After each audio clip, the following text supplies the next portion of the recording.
This podcast contains frank descriptions of human remains and physical and sexual violence. Listener discretion is advised. When we turn on the news and hear about a kidnapping or a disappearance, there's often a deserted place involved, a place we might expect someone to go missing, not a place teeming with people and activity. Brittanee Drexel was 17 years old when she disappeared while on spring break in Myrtle Beach back in April of 2009. There was literally thousands of people out there, so there was always some sort of hope that somebody saw something. Locations, and they conducted a massive search throughout the Grand Strand, but found nothing. Nothing except some cell phone pings and images of her on security cameras as she left the Blue Water Resort and Hotel. And that's the last time, for the longest time, that anybody saw Brittanee. For 13 years, there were no answers for those who loved her, for those who didn't know if she was dead or still alive somewhere, suffering, and no real answers for those who had worked on her case for years. One of the worst things in the world for a prosecutor is having puzzle pieces and not being able to put it all together. So it all hinged on finding the body. In this episode, the search for Brittanee Drexel that led investigators to a gruesome discovery, a killer, and finally to an understanding of what actually happened to her. Hindsight being 2020, Brittanee was dead within 24 hours. Brittanee was dead within probably 4 or 5 hours, but that's hindsight. From WRAL Studios, this is What Remains. Stories of connecting unidentified human remains to the missing and the murdered. I'm Amanda Lamb. Jimmy Richardson is an elected solicitor in South Carolina. It's what most states call a district attorney. His position covers Georgetown County and Horry County, home of the popular resort destination Myrtle Beach on South Carolina's coastline, called the Grand Strand. Jimmy is quick to point out that Myrtle Beach was recently named the fastest growing city in the U.S. You add in on top of that tremendous growth 20 million visitors a year to the Grand Strand, and that in turn puts out a ton of warrants and a ton of work for law enforcement agencies. Some of it's stolen trailers, some of it's somebody stole a copper wire off of an air conditioner, some of it's murder. Myrtle Beach is a busy place now, and it was a busy place in 2009 when Jimmy was a deputy solicitor and Brittanee Drexel came to Myrtle Beach for spring break. Brittanee's mom, Dawn Drexel, thought Brittanee was staying with friends near their home in Rochester, New York. When Brittanee had asked her mom if she could go on the trip down south, Dawn had said no.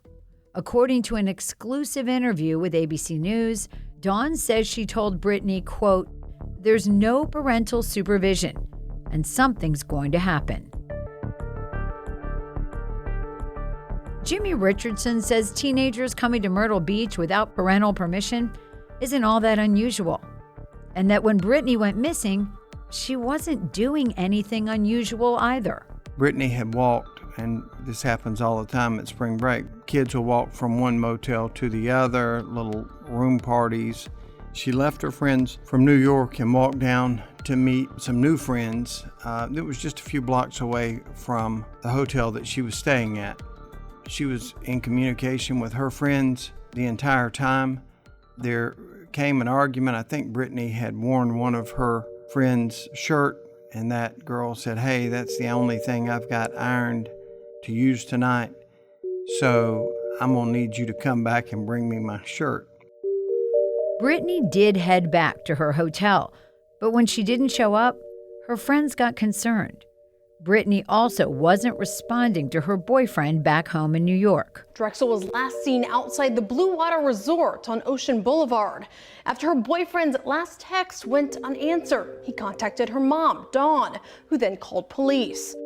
NBC affiliate WMBF in Myrtle Beach, South Carolina, covered this case from the beginning. You'll hear a lot of their work throughout this episode. So the police were notified. I wanted to know from Jimmy Richardson, how seriously is a case of a missing teen during spring break taken? It's easy in hindsight to say the police should have done this, police should have done that, but this literally happens dozens of times a week. It's easy for the cops to get into an idea that, hey, let's give it a little bit of time, let's see what comes of this, because 99.9% of the time, they show up and they'd stop for an ice cream. But it became clear pretty quickly that Brittanee didn't stop for ice cream. She was missing, and there wasn't a lot to go on. These days, there's cameras on almost every corner to provide a trail for investigators to follow, video evidence to lead them to the potential suspects and the victim. In 2009, there weren't as many cameras, but as Brittanee walked, she was picked up by video surveillance leaving the Blue Water Resort for a brief moment. Then she was gone. That was a really good shot that captured her leaving. It was a clear picture of Brittanee wearing those clothes she wore that night. In the image, she's wearing an island-themed shirt with a busy print covered in green, black, and white swirls. She's wearing black shorts and white flip-flops and has a large beige purse slung casually over her shoulder. Basically, she looks like just about any teenager on spring break at the beach. That poster of Brittanee leaving that motel was up everywhere. This photo and the sea of potential witnesses convinced Richardson that the case was solvable.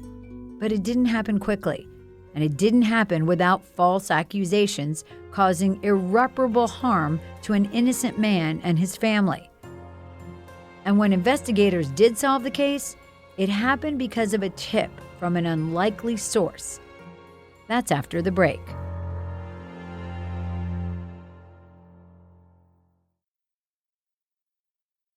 After exams in my senior year of college in North Carolina, I went to Myrtle Beach with my friends to celebrate. I remember feeling carefree and safe in the bustling seaside community that welcomed young people from colleges in the region every May, like clockwork. My first job in television after graduate school landed me back in Myrtle Beach in 1989. At the time, it was still a somewhat sleepy seaside community in the off-season defined by snowbirds, retired people escaping the north who came for the gentler climate and the golf. In the years after I left, the country music theater scene exploded there, and so did tourism. But I will always remember it as a place where families and young people alike felt welcomed and safe, not a place where bad things happened. Within days of Brittanee Drexel's 2009 disappearance, missing posters showing pictures of her smiling face were passed out on Ocean Boulevard and plastered all over Myrtle Beach. And that image from the surveillance video outside the hotel the night she vanished, that seemed like it was everywhere too. The disappearance quickly became national news, and Brittanee's mom, Dawn, was interviewed on CNN by Nancy Grace just a few days after Brittanee went missing. With us tonight is a very special guest. Brittanee Drexel's mother is with us, Dawn Drexel. It was one of those cases so many parents could relate to. A seemingly innocent trip to a popular beach resort turned into a nightmare. When you have a case that hits the national consciousness like the Drexel case, you reach out and ask for help. And I'll just promise you, when you ask for help, you get it. And you get a lot of help that you don't want. You know, you open the floodgates and you get a lot of information, and most of it ends up chasing your tail. Several law enforcement agencies were involved in the investigation, including the Myrtle Beach Police, the local sheriff's offices, and even the FBI. There were many leads and many dead ends. Jimmy says investigators chased them all, hundreds of them, but none of them panned out. Then in 2016, investigators zeroed in on a young man named Timothy Taylor.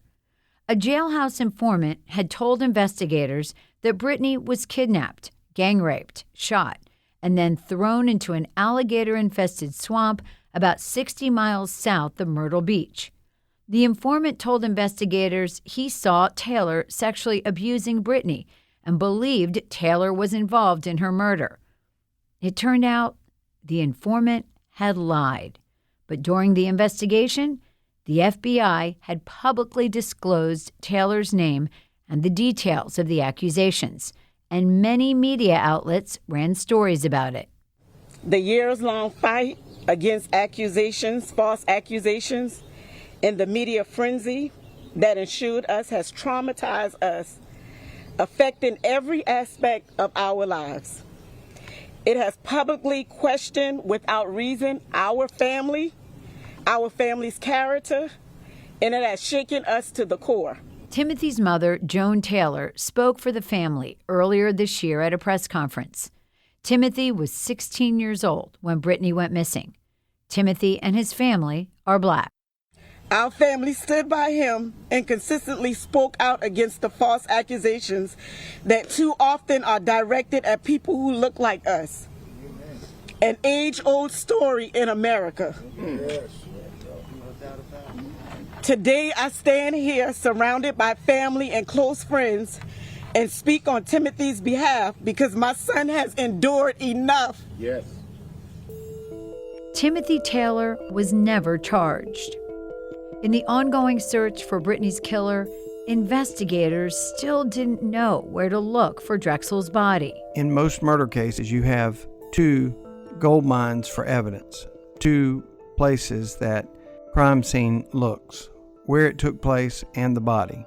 In Brittanee's case, we didn't have any DNA or any physical evidence of where it took place. It wasn't one of these shootings where the body's left in the house.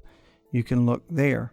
So finding the body was critical to being able to wrap this all up. That is a crime scene. Brittanee had disappeared in Horry County, and investigators had cell pings that ended in neighboring Georgetown County. Horry County itself is bigger than the state of Rhode Island.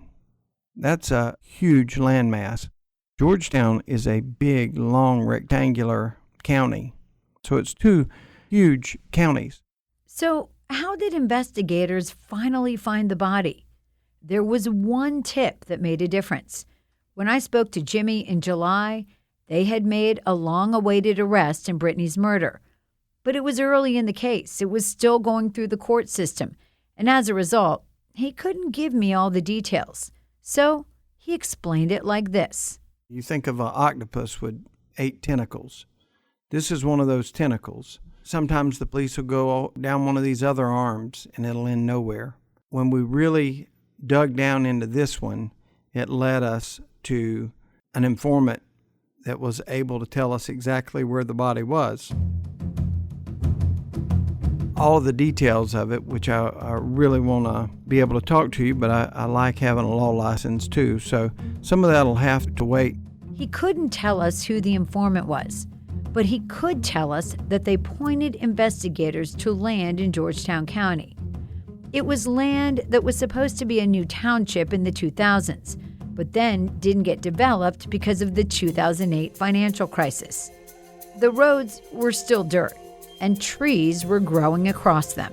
This is not a location that somebody would have come across by chance, correct? Hell no. I mean, there is no way in this world, and I told the tipster when we got down there, I said I had 4 or 5 places in mind, specific locations, but this was not on the list. This wasn't anywhere close. There's absolutely no way that we would have found that body.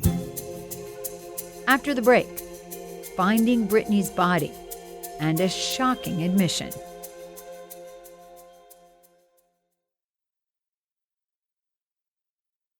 In May 2022, investigators in the Brittanee Drexel case were pointed to Georgetown County, South Carolina.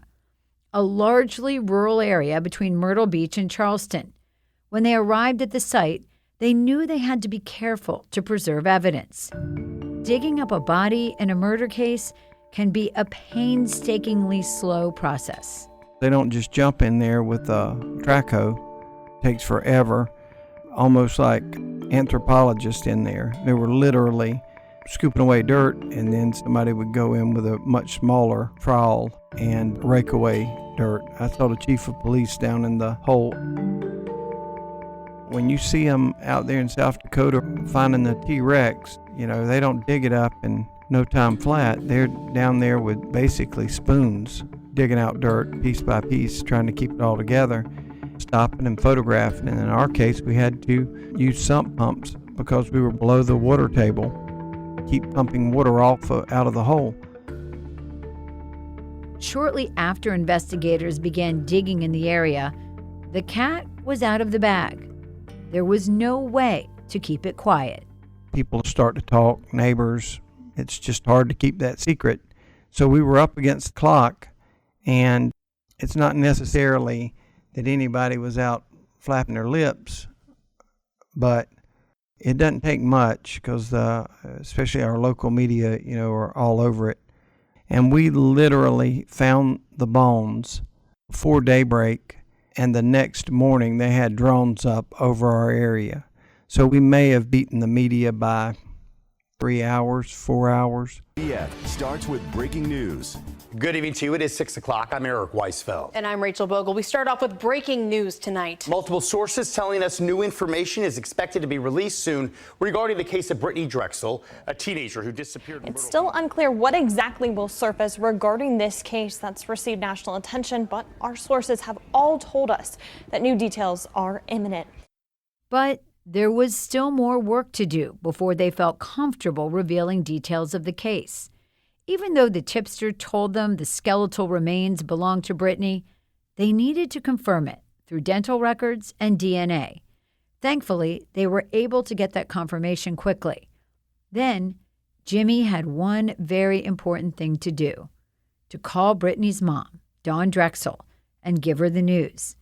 News he knew would be difficult to take, but he always felt like this would be better than not knowing. That is much tougher in many ways than death, even to the point that when you call Dawn Drexel and you talk with Dawn, even though you're saying, I have confirmed your worst nightmare, this is Brittanee, it's still better than not having that body or any of her personal effects. And I think that gets glossed over a good bit. I mean, how did Dawn react when you told her? It's a weird thing, but if I had to pick one word, it would be relief, which is incredible when you think, that's my daughter, But you're relieved to have something, to have some answers, to not be in purgatory, knowing and not knowing. Now you know. A few days after Brittanee's body was found, authorities held a press conference to announce that her remains had been positively identified. They also announced that 62-year-old Raymond Douglas Moody was charged with murder, kidnapping, and first-degree criminal sexual conduct. Georgetown County Sheriff Carter Weaver said Moody had an extensive criminal history of sex offenses and had spent decades in prison. Dawn spoke at the press conference. This is truly a mother's worst nightmare. I am mourning my beautiful daughter, Brittanee, as I have been for 13 years. But today, it's bittersweet. We are much closer to the closure and the peace that we have been desperately hoping for. So how did the path to that resolution begin? In April this year, Angel Voss, Moody's girlfriend, spoke to FBI agents and agreed to wear a wire. On May 5th of this year, Moody confessed and pointed authorities to where they would find Drexel's remains. In the end, it was Moody who was the informant Jimmy Richardson couldn't tell me about at first. He was the one who led investigators to the body. Investigators had actually looked at Moody for the crime in 2011. They even searched the motel where he was living. but they found nothing. Fast forward to the spring of 2022. Investigators were able to use improved GPS cell phone technology to pinpoint Brittanee's cell phone ping to a specific location and time. The tracking technology showed that her cell phone was moving at a walking speed, but then sped up to 55 miles per hour when she got into a car. There was a 1-minute window when one car passed through that specific area on Ocean Boulevard around 9 o'clock in the evening. That car was caught on surveillance video. The car led them to Moody, who was already on their radar. In April 2022, his girlfriend, Angel Voss, agreed to wear a wire for the FBI and talk to Moody about the crime. Ultimately, this led to him confessing. Moody told investigators that Brittanee had willingly gotten into the car with him and his girlfriend that night when they invited her to come party with them. They went to a campground in Georgetown County, where Moody says they smoked marijuana. Moody says Voss left. Moody says he wanted to have sex with Brittanee, but Brittanee resisted. So he raped her. And then he panicked about going back to prison. That's when he told them he strangled her, wrapped her in a blanket, and hid her body in the bushes. According to Moody, Voss returned to the campsite, asked where Brittanee was, and he told her that Brittanee's friends picked her up. Moody says he later returned in the middle of the night to move the body and bury it in the woods.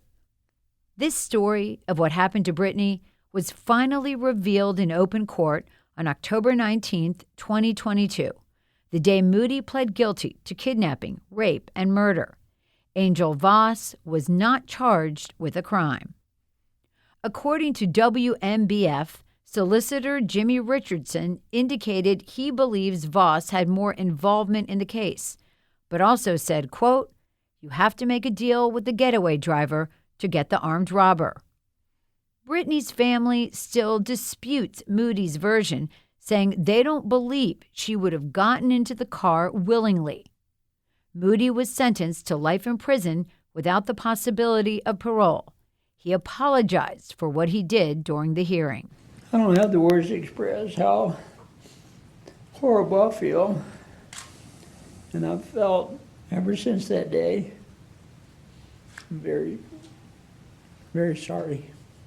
Brittanee wanted to get married. She loved kids and wanted to be a mom, a career woman, a wife. But you took that all away from her. What gave you the right to put your hands on my daughter? There are no words that can bring a 17-year-old girl back to her family and friends. As a parent myself, I can't imagine their devastation. I can't imagine how her mother and father get up every single day and put one foot in front of the other and breathe, knowing what happened to their daughter. At least they know now, and that's something. It's the one thing investigators can give to the heartbroken in a cold case.